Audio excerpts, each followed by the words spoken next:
இது உங்க ஜாதகத்துல சுக்கிரன் ஏற்படுத்துற சவால்கள் மற்றும் அதுக்கான தீர்வுகள் பற்றிய ஒரு சுருக்கமான பார்வை. வாழ்க்கையில சிலர்கிட்ட மட்டும் நாம ஏன் திரும்ப திரும்ப ஏமாந்துட்டே இருக்கோன்னு நீங்க என்னைக்காவது யோசிச்சிருக்கீங்களா? இதுக்கு உங்க ஜாதகத்துல சுக்கிரன் இருக்கிற நிலைதான் முக்கிய காரணம் சொன்னா உங்களால நம்ப முடியறதா? சரி, முதலாவதாக சுக்கிரன் இருக்கிற இடம் நம்மளை எப்படி பாதிக்குதுன்னு பாப்போம். உங்க ஜாதக கட்டத்துல சுக்கிரன் எந்த வீட்ல இருக்காரோ அந்த குறிப்பிட்ட உறவுலையோ அல்லது துறையிலையோ நீங்க கொஞ்சம் ஏமாற்றங்களை சந்திக்க வேண்டி வரும். உதாரணத்துக்கு குடும்பம் மற்றும் பணத்தை குறிக்கிற 2ஆம் இடத்துல சுக்கிரன் இருந்தா பண விஷயத்துல சிக்கல் வரும். அதே 7ஆம் இடத்துல இருந்தா உங்க வாழ்க்கை துணை அல்லது நெருங்கிய நண்பர்களாலேயே சில ஏமாற்றங்கள் வரலாம்.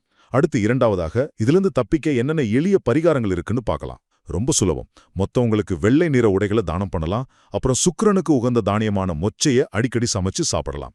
இன்னொரு சூப்பரான வழி என்னன்னா, கொஞ்சம் மொச்சைய ஒரு வெள்ளை துணியில கட்டி தொடர்ந்து 20 நாள் உங்க தலையணிக்கு அடியில வச்சு தூங்குங்க. அப்புறம் அதை எடுத்து ஓடுற தண்ணியில விட்டுடுங்க.